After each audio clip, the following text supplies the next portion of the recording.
Miss Mexico Fatima বস্কের মুকুটজয়।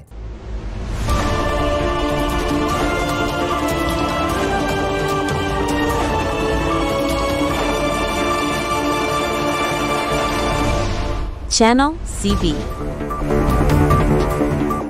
স্বাগতম CB নিউজে। রূপার গ্ল্যামারের মঞ্চ মিস ইউনিভার্স, কিন্তু এবারের প্রতিযোগিতা শুধু সৌন্দর্যের জন্যই নয়, শিরোনামে এসেছে চূড়ান্ত নাটকীয়তার জন্য। অবশেষে সমস্ত বিতর্ক এবং মঞ্চের বিশৃঙ্খলা পেরিয়ে মিস ইউনিভার্স 2025-এর মুকুট জিতে নিলেন মিস মেক্সিকো ফাতেমা বস্ক। থাইল্যান্ডের নন্থাবুরিতে অনুষ্ঠিত এই আন্তর্জাতিক সৌন্দর্য প্রতিযোগিতায় বিশ্বের 120 জনেরও বেশি প্রতিযোগী অংশ নেন।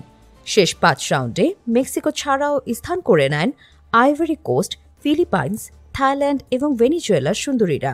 তবে ফাতেমা বস্কের এই জয় যতটা আনন্দের, তার পেছনের কাহিনী ততটাই নাটকীয়। চূড়ান্ত পর্বের আগে মেক্সিকোর সুন্দরীকে সম্মুখীন হতে হয় এক চরম অপমানের। থাইল্যান্ডের মূল আয়োজক নাওয়াত ইটসারা গ্রিসেল একটি লাইভ স্ট্রিমে প্রকাশ্যে তাকে ভৎসনা করেন।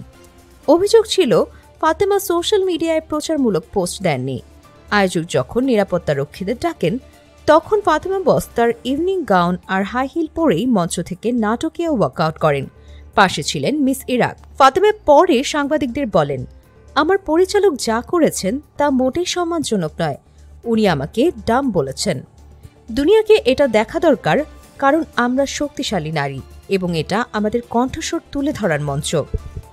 এই ঘটনার পর মেক্সিকোর প্রেসিডেন্ট ক্লদিয়া শেইনবাউম ফাতেমাকে সমর্থন করে বলেন, আক্রমণের মুখে নারীরা কিভাবে মুখ খুলবে, ফাতেমা তারই উদাহরণ। পরে অবশ্য আয়োজক নাওয়াত ক্ষমা চেয়ে নেন। বিতর্ক এখানেই শেষ নয়।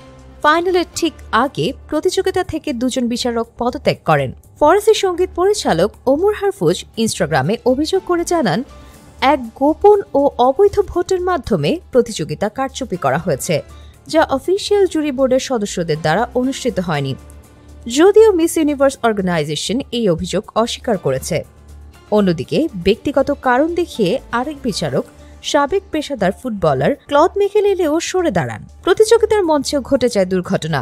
কস্টিউম রাউন্ডের সময় মিস ব্রিটেন ড্যানিয়েল ল্যাটিমার তার পোশাক পরে মঞ্চে পড়ে যান, আর সন্ধ্যায় গাউনের প্রদর্শনীর সময় মূল মঞ্চ থেকে পড়ে গিয়ে হাসপাতালে ভর্তি হন মিস জামাইকা গ্যাব্রিয়েল হেনরি। যদিও কর্তৃপক্ষ জানিয়েছে তিনি গুরুতর আঘাত পাননি। সব মিলিয়ে এবারের মিস ইউনিভার্স প্রতিযোগিতা ইতিহাস হয়ে রইল এক নাটকীয়তার পর্ব হিসেবে, যেখানে সৌন্দর্য, বিতর্ক আর প্রতিরোধের এক মিশ্রণ দেখা গেল। এইসব বাধা বিপত্তির টপকে ফাতেমা বস্কের এই জয়কে শুধু মেক্সিকো নয়, বিশ্বের বহু নারী দেখছেন এক প্রতিরোধের গল্প হিসেবে। আপনার কি মনে হয়, এমন আন্তর্জাতিক মঞ্চে আয়োজকের এমন আচরণ কি গ্রহণযোগ্য? কমেন্ট বক্সে আপনাদের মতামত জানাতে ভুলবেন না। আজকের মতো এই পর্যন্তই। প্রতিদিন গুরুত্বপূর্ণ আপডেটের জন্য আমাদের চ্যানেলটি সাবস্ক্রাইব করুন। Subscribe now for daily news and updates.